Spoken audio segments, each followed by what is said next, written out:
Hello student. हम लोग जो है वो मॉडल सेट 2 का एमसीक्यू पूरा कंप्लीट कर चुके थे टर्मिनल 1 का। ठीक है, अब हम लोग मॉडल सेट 2 का जो है वो सेकेंड टर्मिनल स्टार्ट कर रहे हैं, जो आपके एग्जाम में सब्जेक्टिव आता है। ठीक है, तो आपका जो है आपके एग्जाम में very very short answer type question आएगा। ये वन मार्क्स का रहेगा। तो इसमें अगर टोटल 7 क्वेश्चन दिया हुआ है तो आपको 5 का आंसर करना है। 1 into 5 तो 5 मार्क्स होगा आपका। ठीक है, तो सबसे पहला जो क्वेश्चन पूछा गया है वो पूछा गया है कि ऑब्जेक्ट किसको कहते हैं। ये क्वेश्चन देखो, उस दिन हम एमसीक्यू पूरा डिस्कस कर चुके थे। ये जो एमसीक्यू है शुरू से ये पूरा हम लोग कंप्लीट कर चुके हैं। ये पूरा लेक्चर देखो, सेट 2 है, ये एमसीक्यू है। ये क्वेश्चन पूरा कंप्लीट 35 क्वेश्चन है, तो ये पूरा कंप्लीट हो चुका है क्वेश्चन। देखो ये कंप्लीट हो चुका है। ये सारा हम 2 लेक्चर में बता चुके हैं। मॉडल सेट 1 का लेक्चर नंबर, मॉडल सेट 2 का लेक्चर नंबर 1 और मॉडल सेट 2 का लेक्चर नंबर 2, ये दोनों में हम इसके बारे में डिस्कशन कर चुके हैं। ठीक है, अब हम लोग जो पढ़ने वाले हैं वो पढ़ने वाले हैं टर्मिनल 2, जो सब्जेक्टिव क्वेश्चन आता है। तो इसमें जो है वो 7 क्वेश्चन दिया रहेगा एमसीक्यू में, आपको 5 का आंसर बताना है। समझ में आया? तो बहुत इंपॉर्टेंट है, बहुत ईजी है। ठीक है, और बहुत सारा क्वेश्चन आएगा भी आपके एग्जाम में। तो पहला जो क्वेश्चन बोल रहा है वो बोल रहा है what is object in C plus plus. Object क्या होता है सी प्लस प्लस में, इसका आंसर आपको बताना है। तो आपको क्या करना है, ये क्वेश्चन नंबर लिखना है, क्वेश्चन नंबर 1, और ऑब्जेक्ट लिख करके डैश देना है, और सिंपल एक लाइन में इसको डिफाइन करना है। तो ऑब्जेक्ट क्या होता है? तो ऑब्जेक्ट एक एंटिटी होता है। Object is an entity. ये एंटिटी होता है ऑब्जेक्ट, जो रखता है that has has has state and behaviour. State और बिहेवियर को रखता है। समझ में आया? ऑब्जेक्ट क्या होता है? तो ऑब्जेक्ट एक एंटिटी होता है जो स्टेट और बिहेवियर को रखता है। ये पॉइंट आ गया समझ में सबको? ठीक है, अब आप इसमें समझोगे बिहेवियर क्या रिप्रेजेंट करता है। तो यहां पर सबसे पहले जानेंगे स्टेट का मतलब क्या होता है और बिहेवियर का मतलब क्या होता है। आप इतना डेफिनेशन लिखोगे ये सफिशियंट है, क्योंकि 1 मार्क्स में पूछा है। अगर आप इसका मतलब जानना चाहते हो तो आप जान सकते हो कि यहां पर जो है हेयर स्टेट जो है वो स्टेट का मतलब होता है डेटा। State means data. और बिहेवियर मतलब होता है functionality. And behaviour means functionality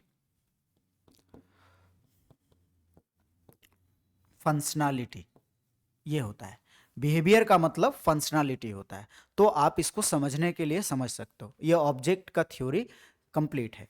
object एक आइडेंटिफिएबल, ऑब्जेक्ट एक एंटिटी होता है जो जो रखता है स्टेट को और बिहेवियर को। समझ में आया? इसका थ्योरी एक तरीके से और आप लिख सकते हो, जो हम बताए थे नोट्स में भी लिखा हुआ है। ठीक है, और मैं अगर आपको ये याद नहीं हो रहा है तो आप इसको एक और थ्योरी लिख सकते हो कि ऑब्जेक्ट जो होता है, ऑब्जेक्ट एक आइडेंटिफिएबल एंटिटी होता है। Object is an identifiable entity with some characteristics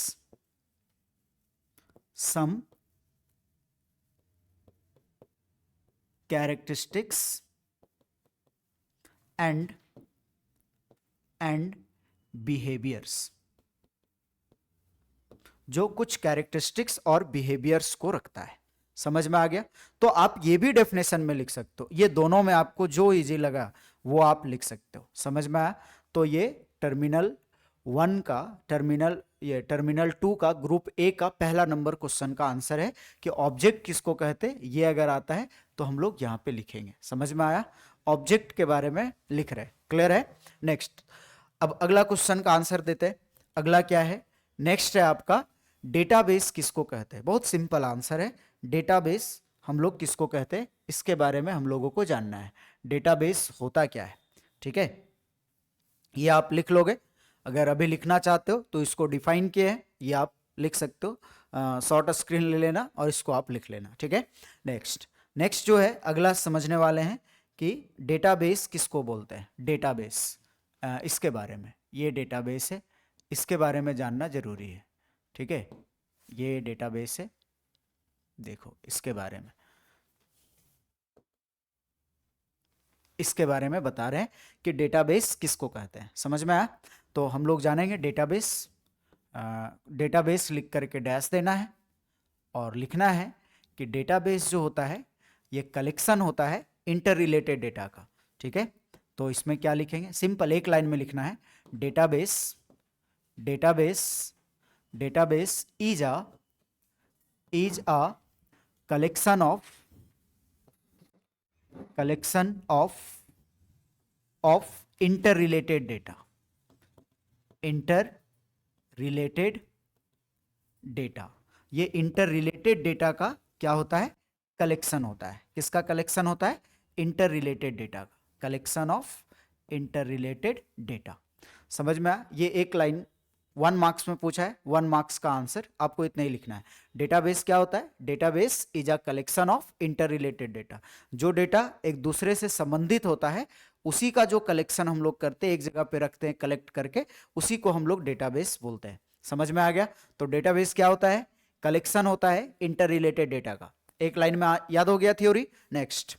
next समझोगे। अगला क्वेश्चन ये बोला है, नेक्स्ट है प्रिमिटिव डेटा टाइप किसको कहते हैं। प्रिमिटिव डेटा टाइप समझोगे इसमें, ये क्वेश्चन बोल रहा है कि प्रिमिटिव डेटा टाइप्स किसको कहा जाता है। प्रिमिटिव डेटा टाइप, देखो ये है आपका प्रिमिटिव डेटा टाइप। तो इसको हम लोग डिफाइन करेंगे, बहुत आसान है। प्रिमिटिव डेटा टाइप, ये आपका आंसर दिए 2 का,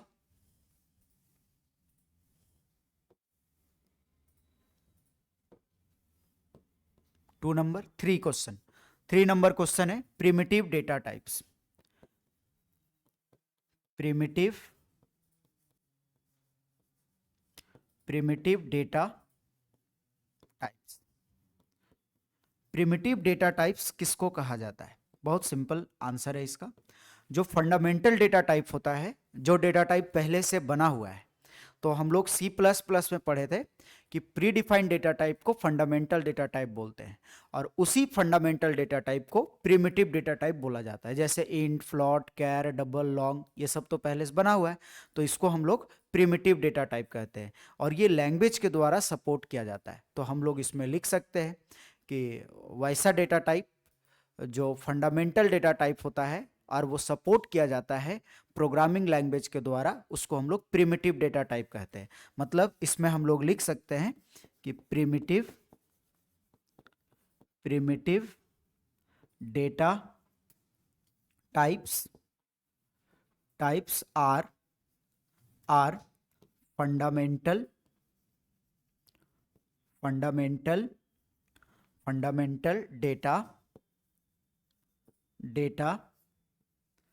डेटा टाइप्स। ये फंडामेंटल डेटा टाइप्स होता है जो सपोर्ट किया जाता है, that are supported by a programming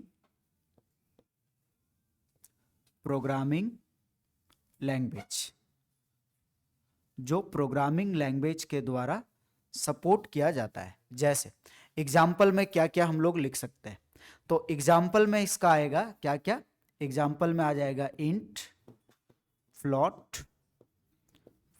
char, double, etcetera.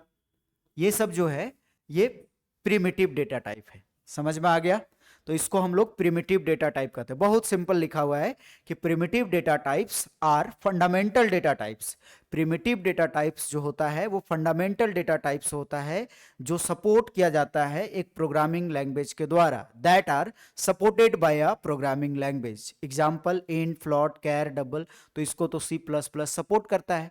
तो ये हो गया आपका प्रिमिटिव डेटा टाइप्स। पॉइंट आ गया समझ में? क्लियर है? ठीक है, आप एक बार पढ़ के जाओगे, बहुत सिंपल लैंग्वेज लिखा हुआ है, आसानी से आप लिख लोगे एग्जाम में, ठीक है। इसका आप शॉर्ट स्क्रीन ले सकते हो, ठीक है। नेक्स्ट नेक्स्ट है ईमेल किसको कहते हैं। ईमेल, तो ईमेल का फुल फॉर्म आता है, ईमेल डिफाइन करना आया है, तो ईमेल हम लोग किसको कहते हैं इसके बारे में जानना जरूरी है, ठीक है। तो देखो फर्स्ट हम लोग जानेंगे ईमेल। ईमेल, ये क्वेश्चन नंबर 4 का आंसर बता रहे हैं आपको। क्वेश्चन नंबर 4 का आंसर है ईमेल। ईमेल किसको कहा जाता है, तो सबसे पहले तो ईमेल का फुल फॉर्म आपको पता होना चाहिए, ठीक है, कि ईमेल हम लोग कहते किसको है। तो ईमेल का फुल फॉर्म होता है इलेक्ट्रॉनिक मेल। क्या होता है, इलेक्ट्रॉनिक मेल, ठीक है। It stands for for electronic mail. Electronic mail ये होता है इसका फुल फॉर्म, समझ में आया। तो आप लोग सब ईमेल के बारे में जानते हैं कि ईमेल जो है वो एक मेथड होता है exchanging the data on the internet. अगर आप इंटरनेट के ऊपर में डेटा को एक्सचेंज करना चाहते हो, चेंज करना चाहते हो, डेटा हो गया, मैसेज हो गया, ये सब को अगर आप एक्सचेंज करना चाहते हो, मतलब सेंड करना चाहते हो, रिसीव करना चाहते हो, तो हम लोग ईमेल का यूज करेंगे। और जितना भी ईमेल आईडी होता है सबका वो यूनिक होता है, अलग अलग होता है, एक जैसा किसी का ईमेल आईडी नहीं होता है, ठीक है। तो हम लोग इसमें लिख सकते हैं कि ईमेल, एक नंबर में पूछा है तो उतना ही आंसर देंगे हम लोग, ठीक है। ईमेल इज अ मेथड, एक ये मेथड होता है, मेथड होता है फॉर क्या करने के लिए, फॉर एक्सचेंजिंग, एक्सचेंज करने के लिए, एक्सचेंजिंग द मैसेज और डेटा ओवर द इंटरनेट, या ऑन द इंटरनेट भी लिख सकते हो।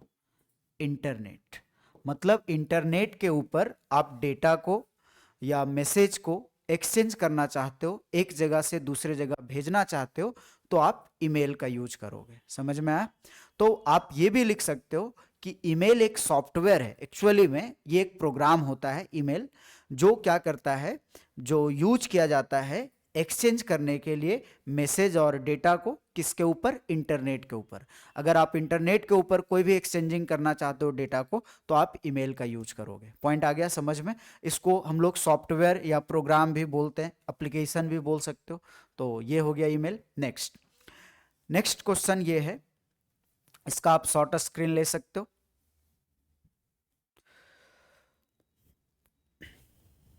क्लियर है। नेक्स्ट समझोगे। अगला है, देखो नेक्स्ट क्वेश्चन ये बोल रहा है कि मर्जिंग किसको कहते हैं और इंसर्शन किसको कहते हैं। ये क्वेश्चन नंबर 5 है, मर्जिंग और इंसर्शन किसको कहा जाता है। तो देखो सबसे पहले हम लोग मर्जिंग को डिफाइन करेंगे।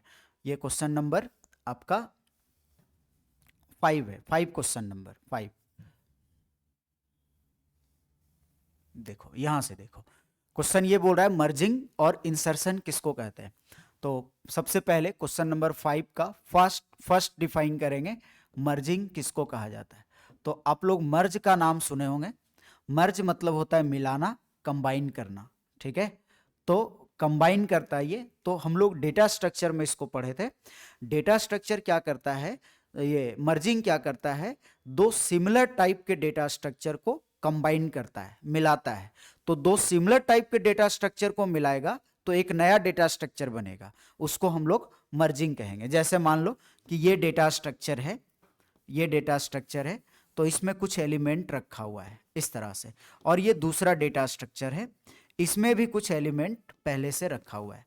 अब ये दोनों को मिलाएंगे, दोनों के एलिमेंट को मिलाएंगे, तो ये सिमिलर टाइप का है, ये भी इंटीजर है, ये भी इंटीजर है, तो एक नया डेटा स्ट्रक्चर बनेगा इस तरह से कंबाइन करने के बाद। 2 4 7 8 8 9 10, ये इसी को मर्जिंग बोलते हैं। मतलब दो जो डेटा स्ट्रक्चर को, डीएस मतलब हुआ डेटा स्ट्रक्चर, दो डेटा स्ट्रक्चर को, सेम टाइप के डेटा स्ट्रक्चर को हम लोग कंबाइन करते हैं और एक जो नया डेटा स्ट्रक्चर हम लोग को मिलता है उसी को हम लोग मर्जिंग बोलते हैं। समझ में आया? तो इसमें हम लोग ये लिखेंगे, इसको डिफाइन करना है, सिर्फ ये फिगर बताया आपको डिफाइन करने के लिए, आपको याद रहेगा। मर्जिंग को हम लोग कैसे डिफाइन करेंगे ये समझना है। तो हम लोग ये लिखेंगे कि मर्जिंग मीन्स होता है, merging, merging means means combining, combine करना, combining, combining the data elements, data elements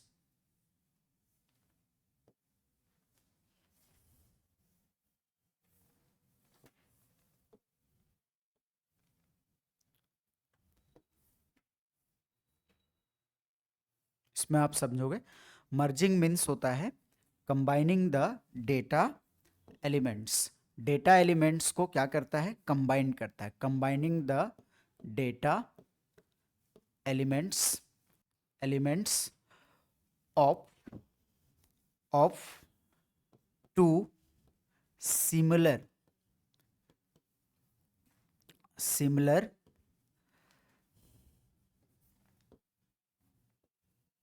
similar data structures, दो सिमिलर डेटा स्ट्रक्चर्स को क्या करता है? कंबाइन करता है, सिमिलर डेटा स्ट्रक्चर्स। इसको अच्छे से लिखते हैं,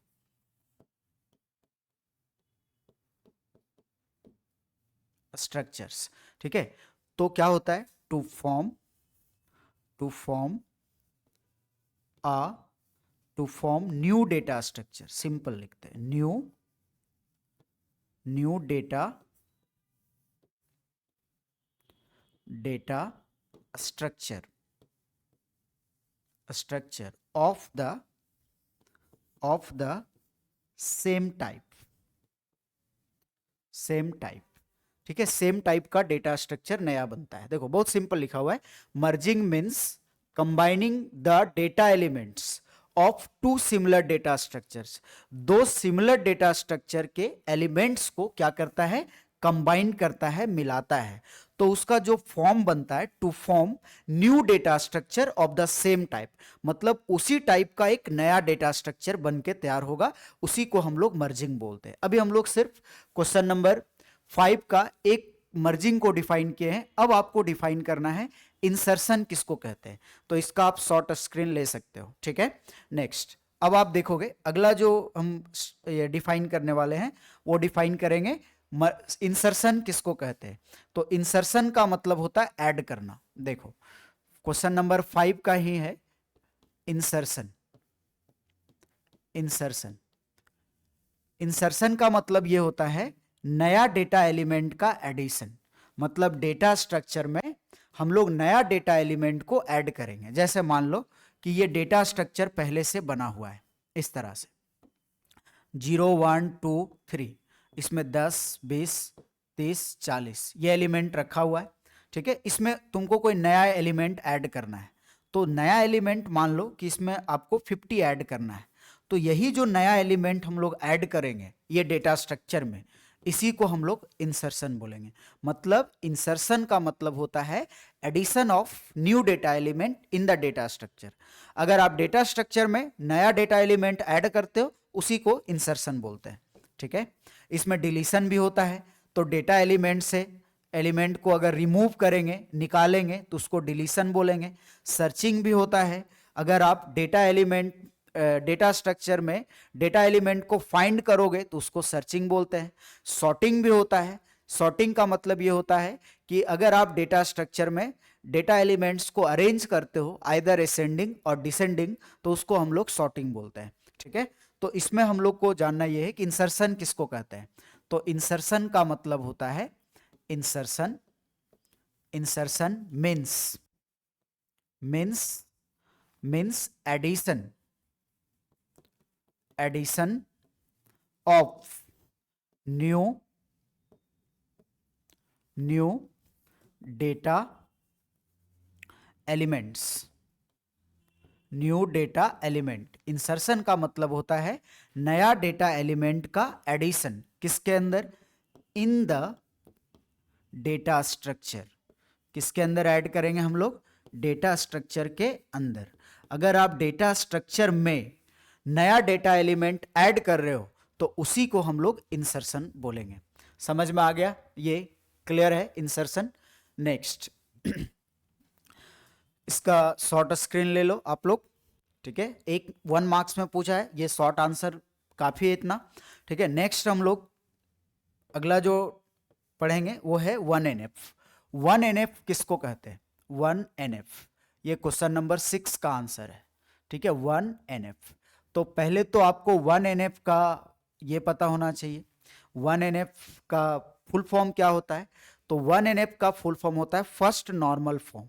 क्या होता है? फर्स्ट नॉर्मल फॉर्म, ये 1NF का फुल फॉर्म होता है। तो इसमें हम लोग इसका फुल फॉर्म लिखेंगे, it stands for first normal form, ये लिखेंगे। इसका फुल फॉर्म होता है फर्स्ट नॉर्मल फॉर्म, ये होता है फर्स्ट नॉर्मल फॉर्म, ये फुल फॉर्म होता है, ठीक है। अब देखो रिलेशन मतलब पता है ना, टेबल को रिलेशन बोलते हैं डेटा स्ट्रक्चर में, ठीक है, ये डेटा बेस में। तो जो रिलेशन होगा मतलब जो टेबल होगा वो 1NF में होगा। 1NF में कब होगा? जब वो रखेगा एटॉमिक वैल्यू को।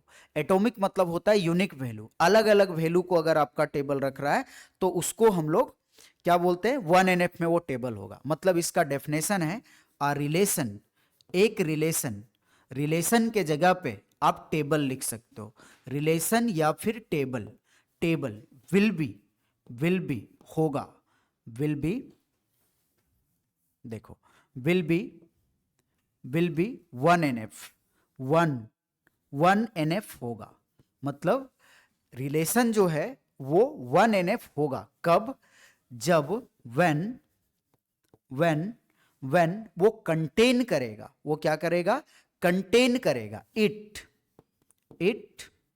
कंटेन्स एटॉमिक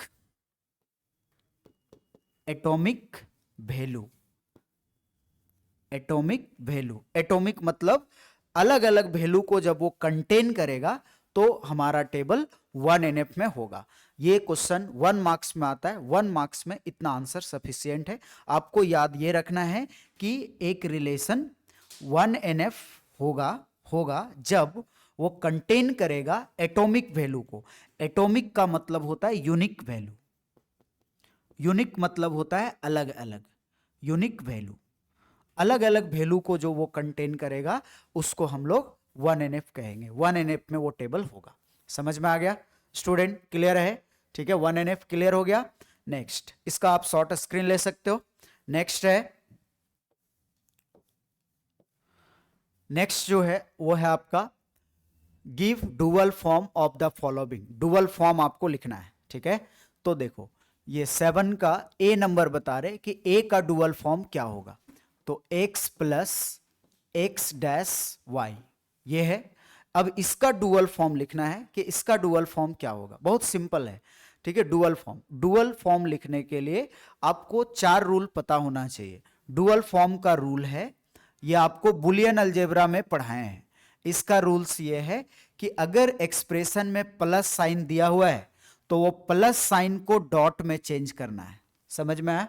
और अगर डॉट दिया हुआ है तो उसको प्लस में चेंज करना है, मतलब प्लस में लिखना है। और 0 है तो 1 में 1 लिखना है, और 1 रहेगा तो उसको 0 में चेंज करना है। ये 4 रूल्स है। तो क्या होता है कि कहीं कहीं जो है वो डॉट दिखाया नहीं जाता है। जैसे देखो यहां पे लिखा हुआ है x डैश वाई, तो यहां बीच में डॉट छुपा हुआ है, क्योंकि इनटू में हम लोग अगर लिखोगे आप a डॉट बी या लिखते हो ए बी तो बात एक ही ना हुआ, इनटू ही तो करना है। समझ में आया?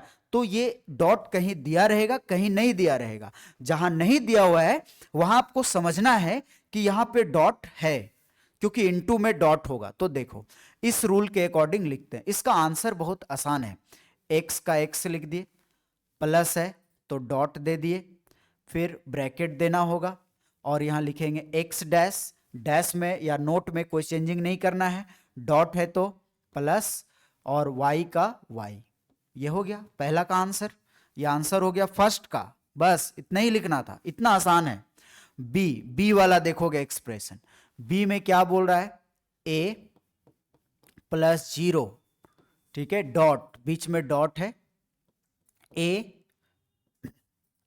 डॉट 1 डॉट a डैश और ब्रैकेट क्लोज है, इसको बनाना है। तो देखो a का a लिखो, प्लस है तो डॉट और 0 है तो 1, ये यहां प्लस है, डॉट है तो प्लस, ये डॉट है तो प्लस, ब्रैकेट a, डॉट है तो प्लस, 1 है तो 0 और डॉट है तो प्लस और a डैश का a डैश, ये इसका डुअल फॉर्म हो गया, ये बी का आंसर हो गया। समझ में आया स्टूडेंट? तो लगभग आपको सारा आंसर बता दिए, इसका भी आप शॉर्ट स्क्रीन ले सकते हो। तो अगर ये आपको 4 रूल पता है तो आप किसी भी एक्सप्रेशन का डुअल फॉर्म लिख सकते हो बहुत आसानी से, और बुलियन अलजेब्रा में इसको बहुत अच्छे से पढ़ाए हैं। क्लियर है? ठीक है, तो इसका भी आप शॉर्ट स्क्रीन ले लो। क्लियर हो गया? अब देखो इस लेक्चर में हम लोग क्या क्या पढ़े। देखो इस लेक्चर में हम लोगों ने पढ़ा ऑब्जेक्ट, मतलब 1 मार्क्स वाला क्वेश्चन पूरा क्लियर कर लिए, जो थियोरेटिकल क्वेश्चन आता है। ऑब्जेक्ट किसको कहते हैं ये बताए। तो ऑब्जेक्ट में आपको बताए कि ऑब्जेक्ट जो है एक एंटिटी होता है जो स्टेट और बिहेवियर को रखता है। Object is an entity that has state and behaviour, बहुत सिंपल है। उसके बाद बताया आपको डेटाबेस किसको कहते हैं। तो database is a collection of inter related data, ये बताए। नेक्स्ट प्रिमिटिव डेटा टाइप्स बताए। प्रिमिटिव डेटा टाइप्स में ये बताए कि primitive data types are the fundamental data types that are supported by a programming language. Example में ले लिए int, float, char, double, long etcetera, ये सब हो गया। नेक्स्ट बताए ईमेल किसको बोलते हैं। तो ईमेल एक प्रोग्राम होता है जो यूज किया जाता है एक्सचेंजिंग द मैसेज और डेटा ऑन द इंटरनेट। अगर आप इंटरनेट के ऊपर में मैसेज या डेटा को एक्सचेंज करना चाहते हो तो आप ईमेल का यूज करोगे। मर्जिंग का मतलब होता है कंबाइन करना, वो दो सिमिलर टाइप के डेटा एलिमेंट्स, दो सिमिलर टाइप के डेटा स्ट्रक्चर के डेटा एलिमेंट्स को कंबाइन करता है तो एक नया डेटा स्ट्रक्चर बनता है जो उसी टाइप का होता है। इंसर्शन मीन्स होता है addition of new data element in the data structure. उसके बाद आपको बताया 1NF। 1NF का फुल फॉर्म होता है फर्स्ट नॉर्मल फॉर्म, और 1NF में रिलेशन मेरा 1NF में होगा जब वो कंटेन करेगा एटॉमिक वैल्यू को, एटॉमिक मतलब यूनिक वैल्यू को, ठीक है। उसके बाद आपको डुअल फॉर्म बताए, तो डुअल फॉर्म तो लिखने आपको बता दिए कि प्लस रहेगा तो डॉट में चेंज कर दो, डॉट रहेगा तो प्लस में चेंज कर दो, जीरो रहेगा तो 1 में और 1 रहेगा तो 0 में, बस इतना ही चेंजिंग करना है। बाकी ऐसा नहीं चेंज कर देना कि जिस पे डैश है उसको बिना डैश का कर दो, जिस पे नोट लगा हुआ है उसको बिना नोट का कर दो, नोट में चेंजिंग नहीं होता है। जो 4 रूल बताए उसी में आपको चेंज करना है। समझ में आ गया स्टूडेंट? तो देखो ग्रुप ए का जो 1 मार्क्स वाला क्वेश्चन था, इसमें 7 क्वेश्चन दिया हुआ है, उसमें आपको 5 का आंसर देना है, लेकिन अभी आपको 7 का 7 कंप्लीट करना है, क्योंकि एग्जाम में आएगा तो आप 5 का ही आंसर दोगे, यहां पे आपको पूरा 7 का कंप्लीट करना है, ठीक है। तो ये ग्रुप ए का पोर्शन हम लोग कंप्लीट कर लिए। नेक्स्ट लेक्चर में आपको हम बताएंगे ग्रुप बी के बारे में, और ग्रुप बी में क्या है कि 3 मार्क्स वाला क्वेश्चन है, और 3 मार्क्स इसमें भी जो है आपका वो 7 क्वेश्चन दिया रहेगा, इसमें आपको 5 का आंसर देना है, लेकिन हम पूरा 7 का बताएंगे। तो ग्रुप बी हम लोग नेक्स्ट लेक्चर में इसके बारे में डिस्कस करेंगे, इसका आंसर के बारे में। थैंक यू स्टूडेंट, आज का क्लास यहीं तक रखते हैं। Thank you.